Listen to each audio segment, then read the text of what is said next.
At 69 years old, I truly believed the house of my life was built on a solid foundation. I had stood inside it proudly for 4 decades, raising children, hosting family dinners, laughing, crying, growing old beside the man I thought was my one great love. But let me tell you, my dear, some foundations look solid only because the cracks are hidden beneath the surface. And when the truth comes rushing in, it shakes everything until the whole structure collapses. That's what happened to me. One discovery, a small, ordinary-looking suitcase in the attic, leveled my 42 years of marriage, leveled the blood bond one believed I shared with my sister, and left me staring at the ruins of the life I thought I knew. This is not just a story of betrayal. It is my testimony of survival, of clawing my way through ashes to reclaim dignity when it seemed impossible. If you are listening from anywhere in the world, I ask you kindly leave a comment, share this story, and make sure to subscribe, because stories like these must be told. Even if they shake your beliefs, they carry lessons that may one day save you from living in someone else's life. My husband, Richard Whitman, passed away 6 months ago, in February. A sudden heart attack took him to 71. He had always been strong, the steady oak of our family, and when he died, I thought I'd lost not just my husband, but my anchor in life. For weeks I could barely eat.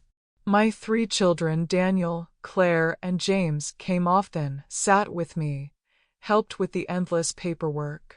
And my sister, Kathy as everyone called her, was there every day. She lived across town in Fairview, Indiana, and she would arrive with groceries, cook me dinner, make me laugh when I couldn't stop crying.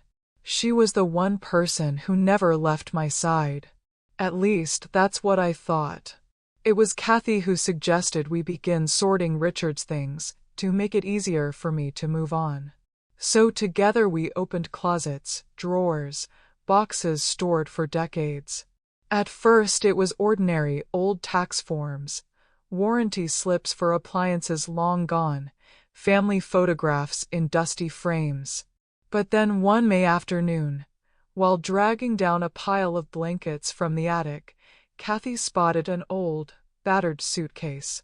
"Oh, Eleanor," she said, brushing off the dust, "this looks like nothing but junk. Maybe I should sort it so you don't upset yourself." Something in me resisted.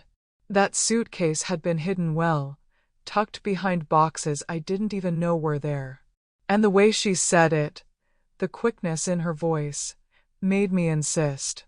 "No, Kathy. If it's Richard's, then I need to see it myself." I carried it down to my bedroom.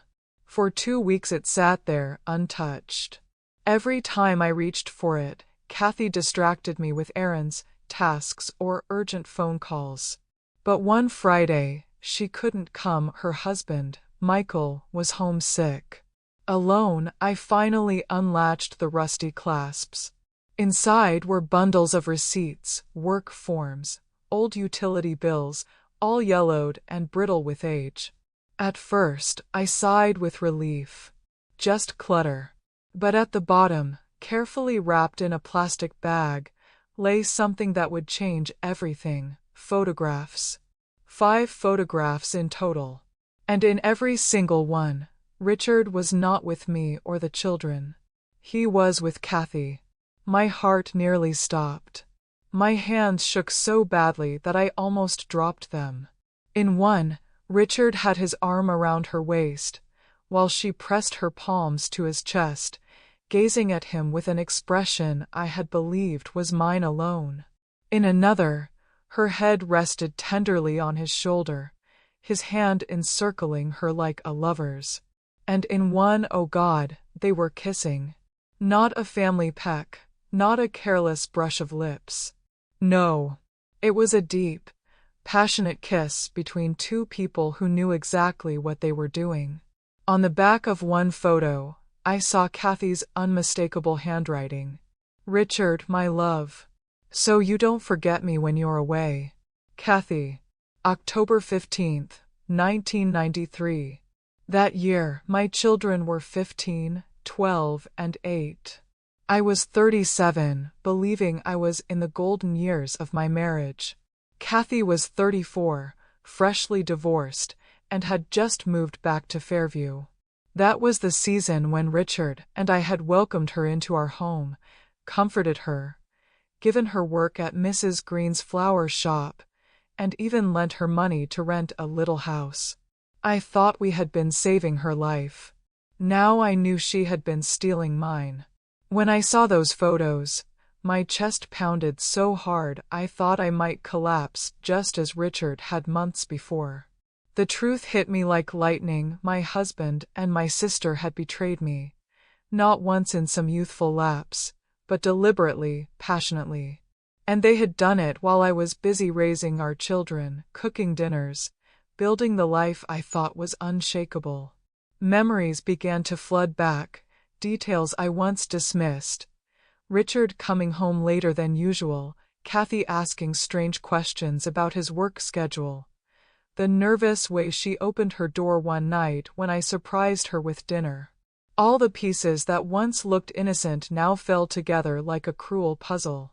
But finding proof and living with it are two different things. That evening, I sat on my bed with those photographs scattered around me, tears streaming until my pillow was soaked. I whispered aloud, "Why, Richard? Why, Kathy? After everything, why me? My dear, this is only the beginning of my story." What followed after those photographs was a journey through shadows I never thought I would walk, a journey that tested every ounce of strength in me. In the next part, I'll take you back to those years in the 1970s and 80s, when Richard and I first built our life together, and Kathy was the bright, beloved sister I thought I could trust above anyone else. Because to understand how deep a betrayal cuts, you must first see the love and trust it destroys. If this story touches you, please don't forget like, share, and make sure to subscribe.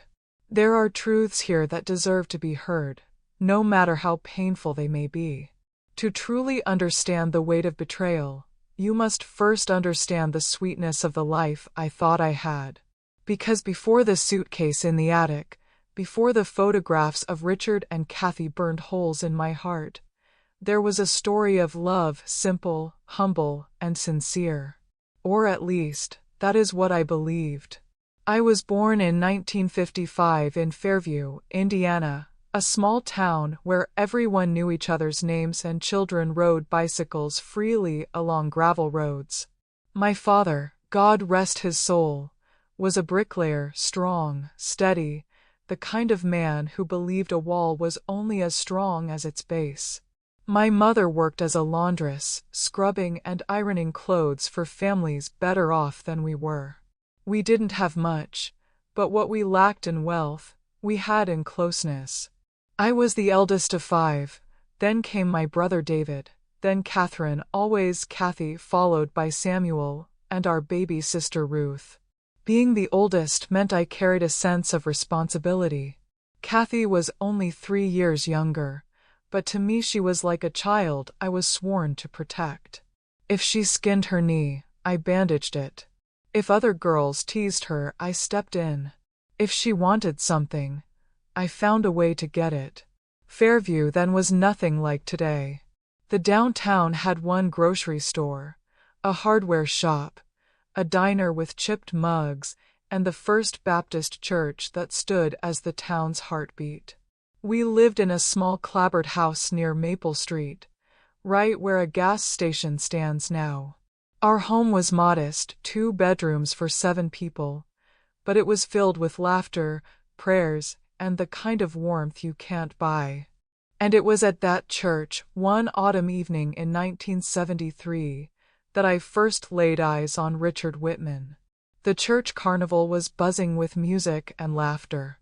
I remember the smell of popcorn in the air, children chasing each other with glow sticks, and the choir selling slices of homemade pie.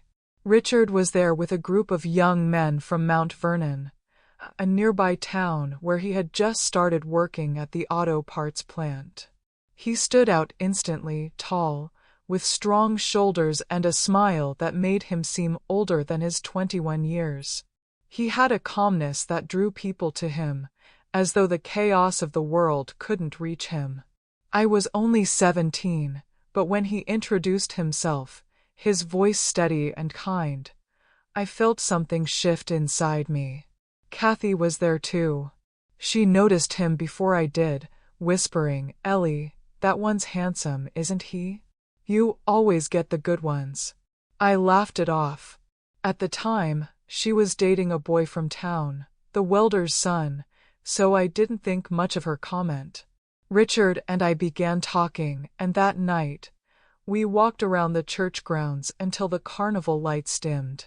He told me about his work, about leaving his small hometown to find opportunities, about his dreams of owning a house someday.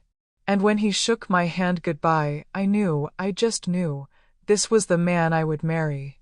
3 years later, in March of 1976, I walked down the aisle of the First Baptist Church in a simple white gown borrowed from a cousin.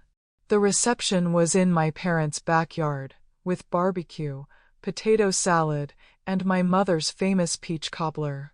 Kathy was my maid of honor, radiant in a pale yellow dress we bought second-hand. She looked so beautiful that I joked she might outshine me. Those first years of marriage were tender. Richard worked long hours at the plant, while I sold homemade food to help with expenses: meatloaf sandwiches, chicken pot pies, casseroles. Sometimes Kathy would come by in the afternoons to help me prepare crusts or chop vegetables. She was part of everything, woven into the fabric of our daily life. In 1978, we welcomed our first child, Daniel.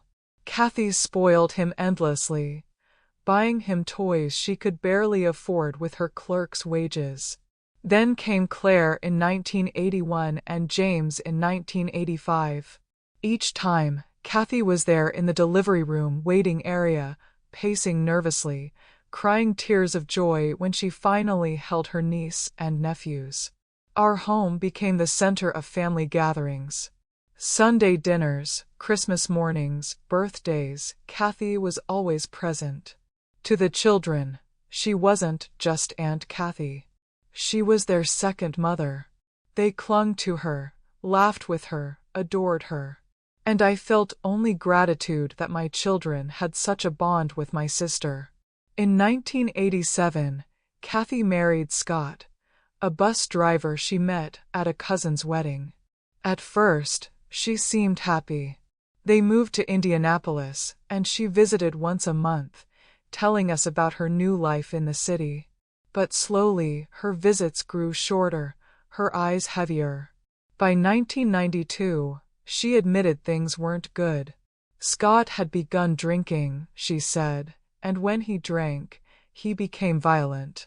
Richard and I told her our home would always be her refuge. And in September 1993, she arrived at our doorstep with a suitcase in one hand and a bruise on her face. I will never forget that night, the way she collapsed into my arms, sobbing, "Ellie, I can't go back." We welcomed her with open arms. Richard helped her file for divorce, accompanied her to appointments, and secured her a job at Mrs. Green's flower shop downtown. Kathy found a small rental house in the Lakeside neighborhood, just 10 minutes away. On October 15, 1993, we had a little gathering to celebrate her new beginning. That date, the same one written on the back of the photograph I found decades later, seemed so innocent at the time.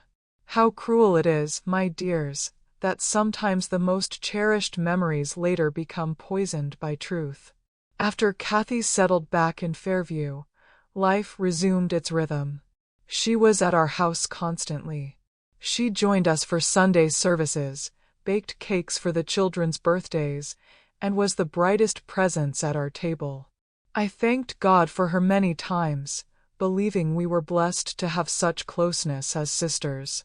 And yet now, with the clarity of hindsight, I see shadows I missed.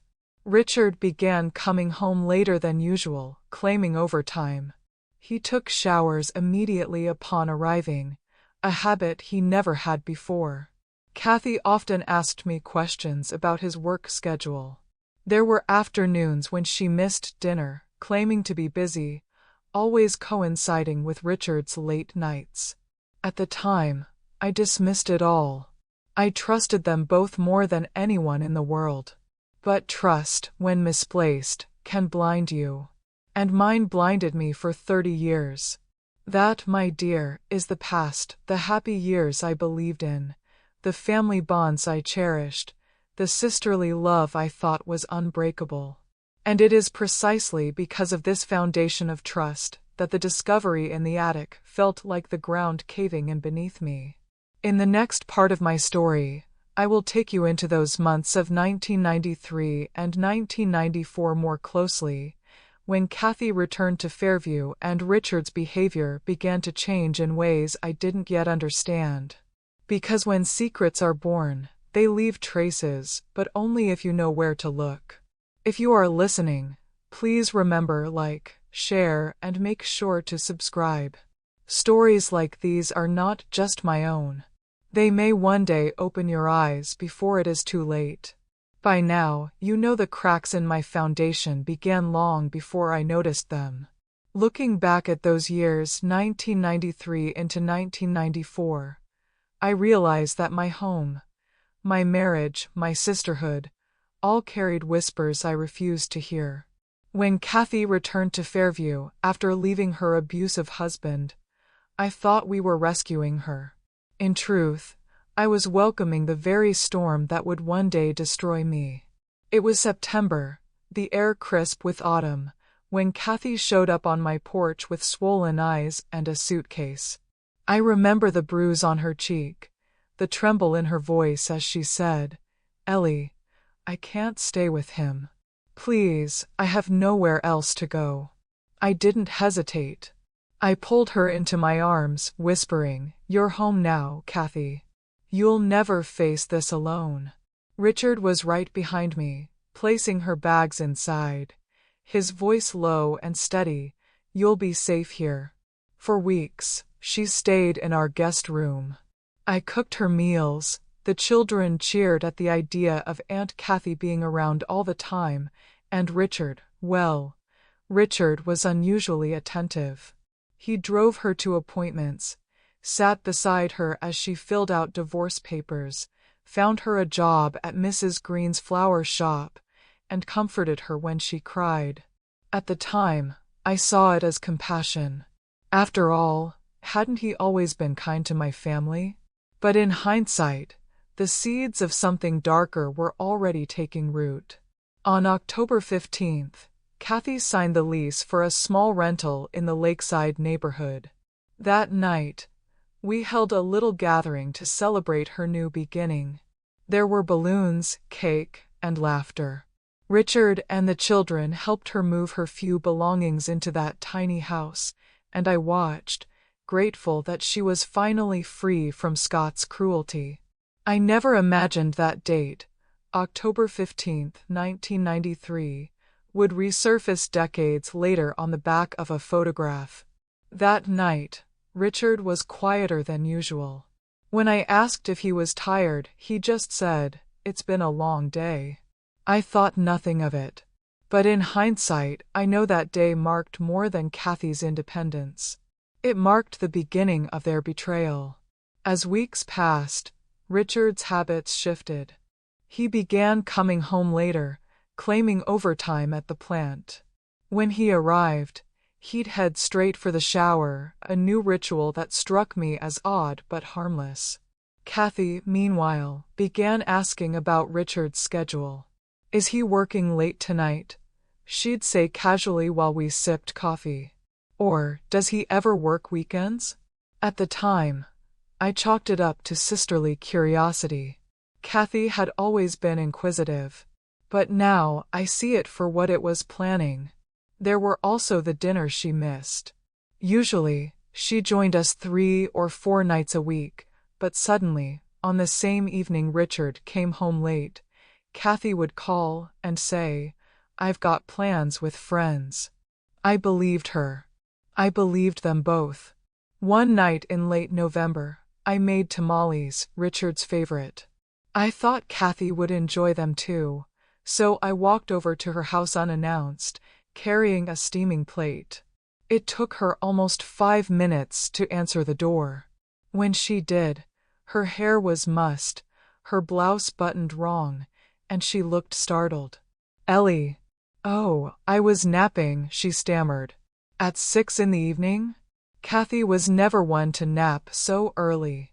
Still, I smiled, handed her the plate, and left. My mind never allowed me to suspect the truth, that Richard could have been inside that house with her moments before I arrived. Then, out of nowhere, Kathy announced she was leaving Fairview again. "A friend got me a better job in Indianapolis," she said. "I need to start fresh." It stunned me. She had seemed so settled, so happy. I asked, "Why so suddenly? You've built a life here again." Her eyes darted away. "Sometimes opportunities come fast, Ellie. You just have to take them." Richard was silent that entire evening. He hardly touched his dinner. When I asked what was wrong, he said, "Just sad to see Kathy go." We'd gotten used to her being close again. I thought his sadness was brotherly affection. I thought their bond was just the comfort of family. Now I know it was the grief of lovers parting. After Kathy left, Richard seemed lighter. His schedule returned to normal. The long showers stopped. He was present again at dinners, conversations, and family outings. I told myself it was just the stress of work, that the storm had passed. Kathy phoned once a week, visited for birthdays and holidays, and soon enough, she met Michael, the man who would become her second husband. By 1998, they were married, and in 2000, they moved back to Fairview permanently. From then on, the four of us, Richard and I, Kathy and Michael, lived like the picture of a perfect family. We had dinners together, traveled to small-town fairs, and celebrated milestones. Kathy never had children of her own, but she poured all her love into mine. My children adored her, and I continued to believe we were the closest family anyone could hope for. But now, looking back, I see the whispers were always there. The long looks between them. The ease of their conversations. The way Richard always insisted we stay close to Kathy, no matter what. I didn't hear those whispers then. But decades later, when I found the suitcase, I heard them all at once, a roar so loud it broke me in two. My dear, the thing about betrayal is that it rarely appears like a lightning strike. It's a slow erosion, small cracks widening until the whole house collapses. By the time you notice, it's too late. In those months of 1993, I was blind. I thought I was protecting my sister. I thought my husband was simply being kind. I thought my children were growing up in a house built on loyalty and love. But what I was really living in was a house with a locked room, a secret chamber where Richard and Kathy carried on a truth I was never meant to see. And that truth, though hidden for decades, would come crashing into the open the day I opened that suitcase. In the next part of my story, I will take you deeper into what came after that discovery, how I began to investigate, uncovering notes, receipts, and testimonies from people in Fairview who had unknowingly witnessed pieces of the truth. Because once suspicion is awakened, you can't rest until you have every answer. Please, if you are following this journey, like, share, and make sure to subscribe. These stories are painful, yes, but they are also warnings. They remind us that truth has a way of coming to light, no matter how long it's been buried. My dear, when I first found those photographs, it felt like the sky had collapsed over me. But shock quickly gave way to something else, a gnawing need for answers. It wasn't enough to know they had betrayed me in 1993.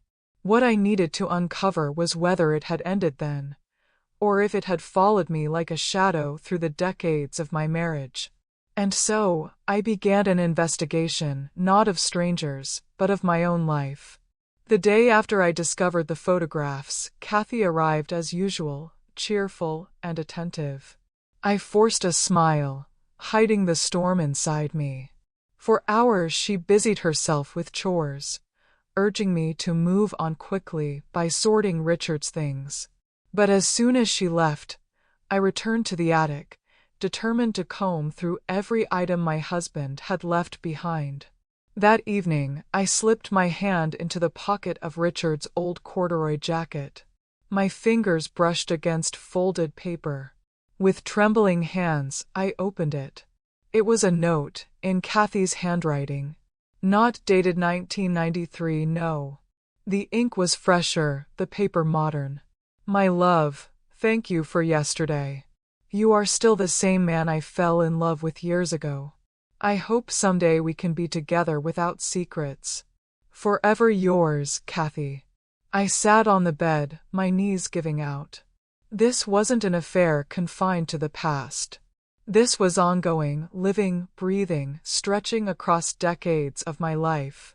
As I dug deeper, I checked Richard's wallet. Behind the familiar photograph of me, the one he always carried, was a smaller picture tucked into the lining. It was Kathy, smiling coyly, her hair falling across her face. On the back were the words, "For my eternal love." How many times had he opened his wallet, pretending to look at me, when in truth her face was hiding behind mine? I turned next to Richard's books, his most treasured possessions. He'd always loved poetry. In his old copy of Robert Frost, I found slips of paper marking certain pages. On one page, next to "Love is the irresistible desire to be irresistibly desired," were the faint penciled words, "For Kathy." Another page carried his scrawl, "Read to see." Poems meant for her. Words I never heard aloud, reserved for my sister in secret. But the deepest wound came with the Bible he kept on his nightstand. Between its thin pages, folded neatly, was a letter. It was dated November 20th, 2019, just a few years before his death. My darling Richard, today marks 26 years since we first fell in love. Not a day has passed without me thinking of you. Though our lives are complicated, though we've hurt Eleanor without her knowing, what we share is the truest thing I've ever known. I will wait for our secret moments, as I always have. Yours forever, Kathy. My tears blurred the ink. My heart felt as though someone had wrung it dry. This wasn't some fleeting mistake of youth. It was an entire second life, carried alongside mine for more than 2 decades. And suddenly, another memory struck me with blinding clarity. The day Richard died, Kathy arrived at the hospital before anyone else. I hadn't even called her yet. In that instant, I knew. Richard must have called her himself as his chest tightened, as his breath failed. In his final moments, his last thought had been of her. Not me. Not the woman he'd shared 42 years of marriage with. But her. The truth was heavy, but I needed proof beyond notes and photographs. I needed to know if others had seen what I hadn't. So, I began asking questions. Quietly. Cautiously. First, I went to Callahan's photo studio, the old shop where families used to get their film developed. Mr. Callahan, now 75, still ran the place. "Mr. Callahan," I said gently, "do you remember my sister Kathy? She used to bring in photographs around the early 1990s. He squinted, thinking. "Oh yes. I remember her. Came several times. Always wanted same-day development. Paid extra for it." My heart pounded. "Do you recall the kind of photos?" He shifted uncomfortably. Well, Mrs. Whitman, I don't like to gossip. But since so many years have passed, they weren't normal family snapshots. More like intimate pictures. I assumed it was a boyfriend. But now, looking back, I recognize the man. It was Richard. Hearing it aloud, from someone who had no reason to lie, felt like a blade slicing into me. Next, I visited the Lakeside Motel, a small place on the edge of town. Its manager, Mr. Reynolds, had kept old ledgers for decades. Could you check October to December 1993? I asked, trying to keep my voice calm. He flipped through dusty records. Here we are. October 20th, 1993. Richard Whitman. Room for two. 3 hours. Paid cash. November 8th. November 22nd. December 6th. Same thing. 4 times in 2 months. My hands shook as I closed the ledger. 4 times at least, just in that short span. Finally, I spoke to Mrs. Green, who had given Kathy a job at her flower shop in 1993. Oh, Eleanor, she said. I remember Kathy well. A good worker, but she often got strange phone calls. Her whole face would light up when the phone rang. She'd rush outside to take the call, always smiling when she came back. I assumed she'd met someone new. But now, well, I suppose it all makes sense. Yes. It all made sense now. The missed dinners, the secret notes, the mysterious smiles. By the time I walked home that evening, I knew. This was not a mistake. Not a one-time fall. This was a love affair that had burned steadily for decades, behind my back, beneath the laughter at family dinners, beneath the smiles in holiday photos.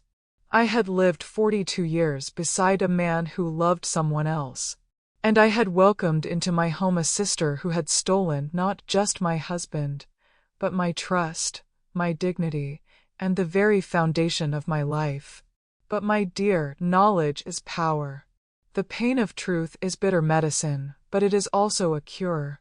With every receipt, every photograph, every memory confirmed by strangers, I felt anger replace despair.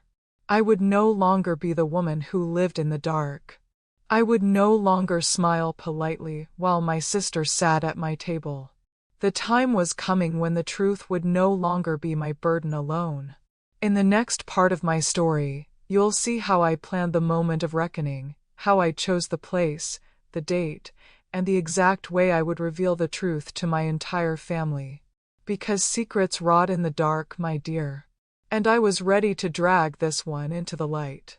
Please remember, like, share, and make sure to subscribe if you want to hear how a 69-year-old woman turned betrayal into power and prepared the confrontation of a lifetime. My dear, when the truth settles into your bones, it does one of 2 things. It either destroys you or it steals you. For weeks, I lived in the ashes of my marriage, crushed by the discovery that Richard and Kathy had loved each other in secret for decades. But grief slowly hardened into something else, a clean, sharp anger. For the first time in my life, I wasn't going to keep peace at the expense of my dignity. I wasn't going to protect appearances or swallow pain in silence. At 69 years old, I was ready to fight for myself. But if I was going to expose Kathy, it had to be done right. Not in whispers. Not behind closed doors where she could twist my words or cry her way out of it. No, my dear. This was going to be public. Unmistakable. Final. I studied the calendar, thinking of the dates that held meaning. October 15th leapt out at me, the date on the back of the first photograph, the day Kathy had moved into her little lakeside rental in 1993. The date they had begun their secret life. It was just weeks away. And I knew in my heart it was the perfect day to drag 30 years of lies into the light. If I was going to do this, I wanted everyone present. My children Daniel, Claire, and James, who deserved to know the truth about their father. Their spouses and children, because lies poison generations if you let them. My siblings David and Ruth, who had always believed in Kathy's innocence. And most importantly, Kathy's husband Michael. For over 2 decades, Michael had lived in the same house with a woman who carried another man's heart. He deserved to see proof with his own eyes. This wasn't just my battle. It was a family reckoning. I bought a large black folder at the stationery shop downtown. Inside, I organized every piece of evidence like an attorney preparing for trial. The photographs from the suitcase. The hidden note from Richard's jacket. The wallet photo. The marked poems. The 2019 letter from Kathy confessing her 26 years of love. The motel receipts from Mr. Reynolds' ledger. Written statements from Mr. Callahan, the photographer, and Mrs. Green from the flower shop. Page after page, evidence stacked against her like a tower she could never climb over. I also wrote a chronology, dates, places, names. I wanted to leave no space for excuses. When I closed that folder, I felt as though I was holding 30 years of poison in my hands. And I was ready to pour it out in front of everyone. On October 5th, 10 days before the chosen date, I spoke to Kathy over breakfast.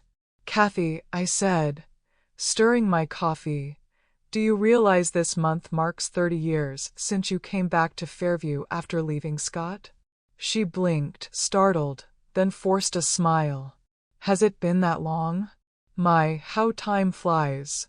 I think we should celebrate it, I continued. A family gathering. To remember how strong you were to rebuild your life. Her smile faltered. Oh, Ellie, that's not necessary. Yes, I said firmly. It is. We'll do it on the 15th, here at my house. All the children, their families, and Michael too. It'll be a day to honor you. Her eyes flickered with something fear, perhaps. But she couldn't refuse without raising suspicion. Well, if you insist. And with that, the trap was set. For the next 10 days, I carried on as though nothing had changed. Kathy visited daily, folding my laundry, running errands, talking about the weather. I smiled and nodded, all the while knowing what awaited her. At night, I lay awake rehearsing the confrontation. I imagined the exact words I would use, the moment I would place the photographs on the table, the silence that would follow. I didn't want to shout. I didn't want chaos. I wanted calm, undeniable truth. I also reached out quietly to those who could confirm what I knew. Mr. Callahan agreed to stop by if I needed him. Mr. Reynolds from the motel offered to provide written confirmation. Mrs. Green said she'd testify that Kathy had taken mysterious calls back in 1993. For the first time since Richard's death, I felt powerful. Not happy, not whole, but strong.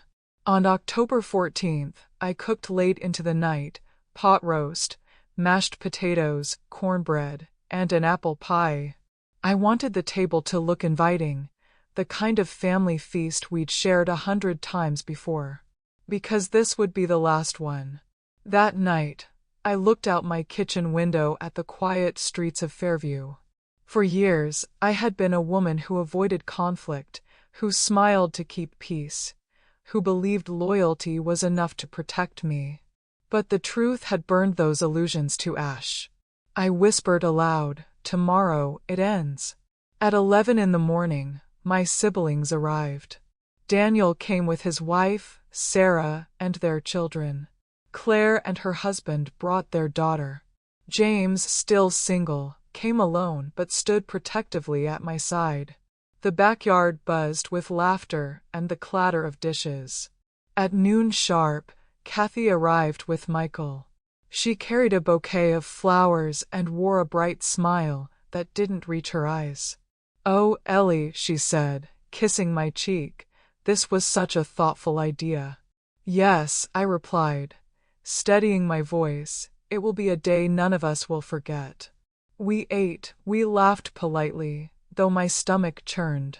Kathy was quiet, nibbling at her food, her eyes darting around as though she sensed something was amiss. When the plates were cleared and coffee was poured, I rose to my feet.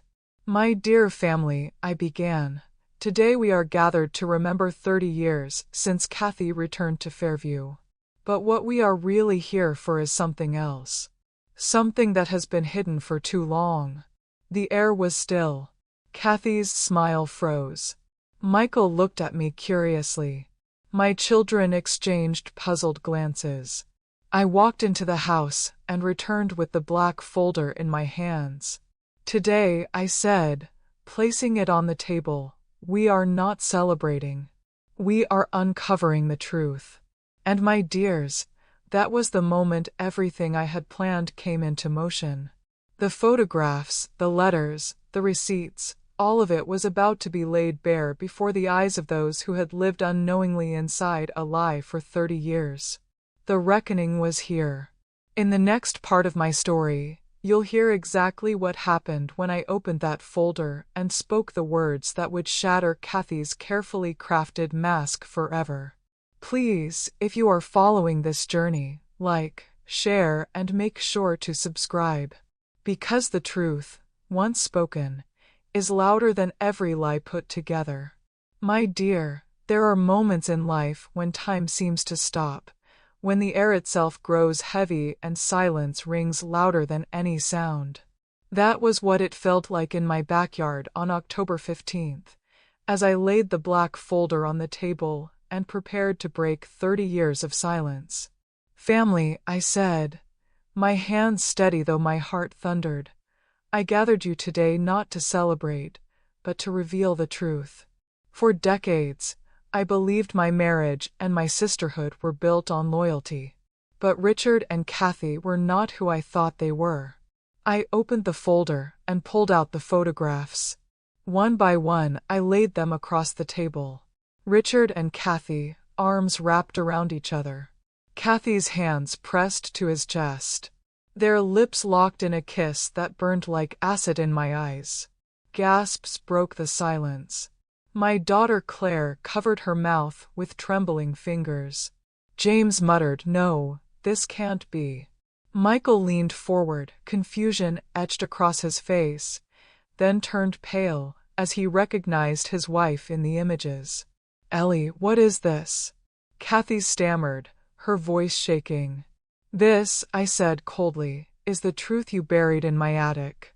Richard and you weren't just family. You were lovers. And you lied to me for 30 years.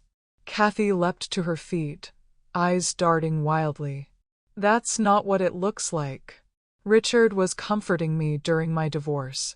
We hugged. We leaned on each other. Ellie, you're twisting this in your grief." Her voice grew shrill, desperate. "She's not well," she said, turning to my children. "Your mother has been confused since Richard died. She's imagining things." For a moment, I saw doubt flicker in Daniel's eyes. And in that instant, I realized Kathy had spent her life perfecting lies. But I had come prepared. Calmly, I reached back into the folder and pulled out the letter from Richard's Bible, the one dated 2019. "Explain this, Kathy," I said, my voice ablaze. "A letter you wrote to my husband 26 years after 1993. A letter where you declare your love, where you admit to meeting him in secret. Do you want me to read it aloud?" I unfolded the paper, my voice steady as I read. "My darling Richard, not a day has passed in 26 years that I haven't loved you.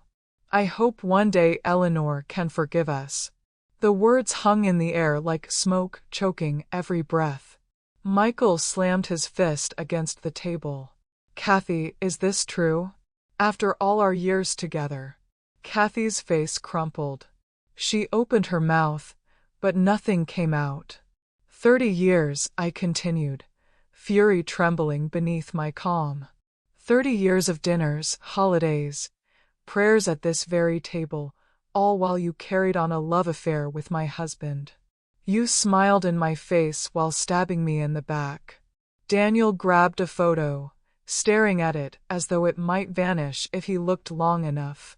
Dad, he whispered, as if calling to a ghost. Claire sobbed into her husband's arms. How could they do this to you, Mom? James, my youngest, glared at Kathy with eyes full of disgust. You don't deserve to be here. Michael stood, his chair screeching back. His voice was raw, broken. I've been your husband for 25 years, Kathy. 25 years. And you carried Richard in your heart the whole time? Tell me, was I just a placeholder while you pined for another man? Kathy finally broke into sobs, clutching at his arm. Michael, please, it was complicated. We never wanted to hurt anyone. I loved you too. No. Michael roared, yanking his arm free. You loved him. You deceived me. You deceived all of us. He turned, his face pale with rage, and stormed toward his car. Kathy stumbled after him, wailing, Michael, please. Don't leave me. But he got in, slammed the door, and drove off, leaving her standing in the driveway, the whole family watching. When she returned to the table, Kathy's eyes were swollen, her face streaked with tears. She collapsed to her knees beside me. Ellie, please, forgive me.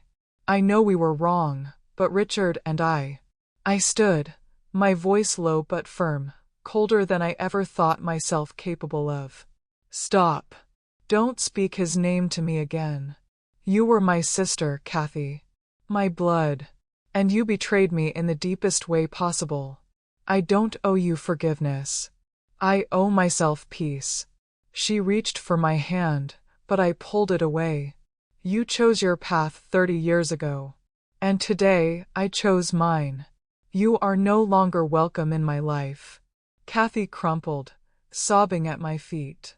But I felt no pity. Not anymore. That afternoon, after Kathy left in humiliation, the family lingered in stunned silence.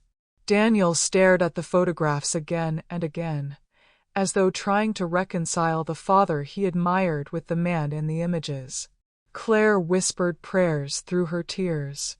James simply sat beside me, his hand gripping mine tightly, his anger radiating like heat. I finally spoke, my voice quiet, but unwavering. Children, I did not do this to hurt you. I did it so none of us would continue living in lies. Your father loved you. But he was not the man we thought he was. And your Aunt Kathy, well, she will never set foot in this house again. They nodded, grief-stricken but resolute. The truth had torn us apart, yes. But it had also bound us together in a new way, around honesty, not illusion. My dears, betrayal is like rot. Left hidden, it poisons everything silently. Dragged into the light, it burns, it destroys, but it also cleanses. That day was the most painful of my life, but it was also the most liberating. Because for the first time in 30 years, I was no longer carrying a lie that wasn't mine to carry. In the next part, I will tell you what came after, how the pieces fell, how my life changed in the weeks that followed, and how, at 69 years old, I learned that healing is possible even after annihilation. And if you are still with me, listening from wherever you are in the world, please like, share, and make sure to subscribe. Because there are truths that must be spoken, no matter how painful. My dear, when you tear down a house that's been standing for 40 years, all that's left is dust, rubble, and silence. That's how I felt the morning after I confronted Kathy. My marriage, my sisterhood, the entire identity I thought I had, all of it lay in ruins. And yet, in that quiet, I felt something I hadn't in months: breath. My chest, though bruised with grief, could finally expand. I was free of the lies that had suffocated me for 30 years. The first days were difficult. My phone rang constantly, relatives calling with shock, neighbors whispering, some siding with me, others shaking their heads, saying I was too harsh.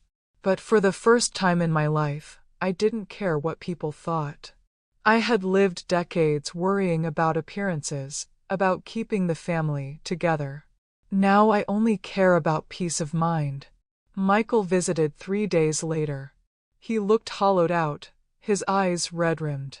"Eleanor," he said, clutching a coffee mug at my kitchen table, "thank you for telling the truth. It hurts more than anything I've ever known, but I would rather face the pain of truth than the comfort of lies." I nodded. "We were both betrayed, Michael. But at least now, we can rebuild on solid ground." He told me he had filed for divorce and would be moving to Cincinnati to live with his brother. "I thought at 63 I was too old to start over," he said softly.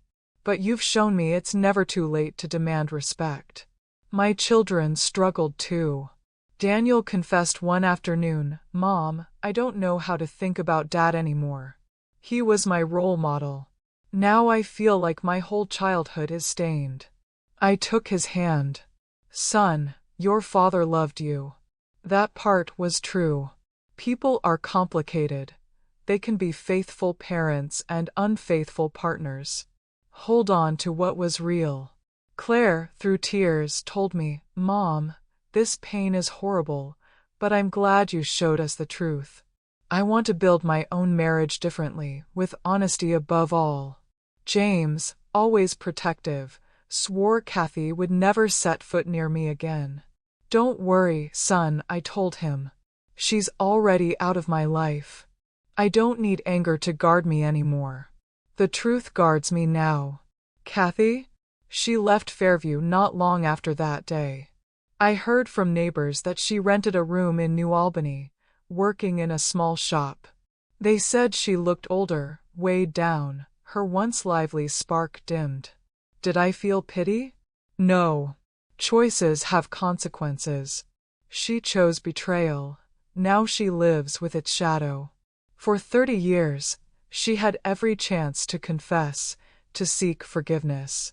Instead, she smiled in my face while continuing the lie. Forgiveness may come from God, but earthly trust, once shattered, cannot be rebuilt.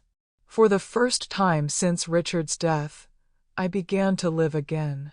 I signed up for a senior computer class, learned how to use Facebook, and reconnected with cousins in Michigan.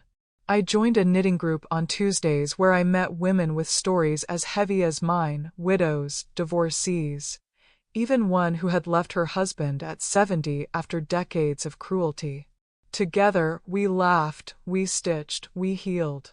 I realized that life doesn't end when the house falls. Sometimes, that's when life truly begins. I even started traveling. My neighbor Rose and I went to the Ohio Caverns, my first trip without a man by my side. Standing inside those glittering stone chambers, I thought, this is what freedom feels like. I made a promise then. Before I turn 70, I will see the ocean. I have never set eyes on it, but I will. Because I deserve to. That Christmas, instead of cooking the traditional feast in the house where so many lies had lived, I took my children and grandchildren to dinner at the lakeside, in the same place Richard and Kathy once used for their secret meetings. It was symbolic. I wanted to reclaim that space, to strip it of its poison. As I sat with my family around a table filled with laughter and truth, I realized, the power of betrayal only lasts if we keep surrendering to its memory. That night, I felt victorious. At 69, I have learned 3 truths I want to leave you with. It is never too late to demand respect. Don't let the years convince you that you must accept betrayal to keep peace. The truth, even when it hurts, is better than comfort built on lies. A house built on rotten wood will always collapse. Tear it down yourself if you must. Family is not held together by secrets, but by values. Lies fracture. Truth binds, even when it scars. I am no longer just Richard's wife, Kathy's sister, or my children's mother. I am Eleanor Whitman, a woman who stared down the ruins of her life and built something new from the rubble. My dear, if you are listening to me now, please take this with you. You are never too old to start over. You are never too small to demand the truth. You are never too late to choose dignity. If I, at 69, could tear down 30 years of deception and step into freedom, so can you. So wherever you are, whether in your 20s or your 70s, never let anyone convince you that betrayal must be endured. You deserve respect. You deserve the truth. You deserve peace. I am Eleanor from Fairview, Indiana. My house of lies has fallen, yes. But in its ashes, I have built something greater, a house of truth. And if this story moved you, if it gave you courage, please do me a kindness. Like this story, share it so others can find strength, and make sure to subscribe. Because there are countless stories like mine, and together, we can spread the light of truth. May you always walk in dignity, my dear. And never forget, it is never too late to begin again. You know, my dears, silence can be heavier than words. For years, I carried a silence so dense it felt like stones pressed against my chest. I smiled, I cooked, I celebrated holidays, all while knowing something in my home was locked, like a room I wasn't allowed to enter. Tonight, I've opened that room and let you see inside. The reason I only tell it now, at 69, is because truth ripens on its own time. Some truths are too heavy for a younger heart to hold. But age, with its wrinkles and its slow mornings, also gives a strange gift: the courage to stop protecting lies. My life was like a house built on shifting sand. Beautiful from the outside, but underneath, hollow. And when the storm came, it crumbled. But here is the miracle. When the dust settled, I found I was still standing. Not as a wife, not as a sister, but as myself. And in that self, I discovered a new kind of freedom. To those of you listening who carry secrets, betrayals, or wounds too deep to name, I want you to know, you are not alone. Pain does not make you small. Survival makes you vast. And your voice, though it may tremble, has the power to heal not just you, but others who are still silent. Legacy is not about the lies we inherit, but the truths we choose to plant for those who come after us. My grandchildren will not just remember me as the woman who cooked Sunday dinners. They will remember me as the woman who finally said, enough. If my story has touched you, please, leave me a word in the comments. Share it so that another heart in silence might find light. And subscribe, so these stories of survival and rebirth keep traveling farther than my little voice ever could on its own. I was once Eleanor Whitman, the quiet wife, the forgiving sister. But tonight, I simply sign off as Eleanor, a woman reborn in truth. And I leave you with this. Even after the longest winter, spring comes. And even after the heaviest betrayal, there can be a life rebuilt in dignity. Good night, my dear. May your houses be built on solid ground.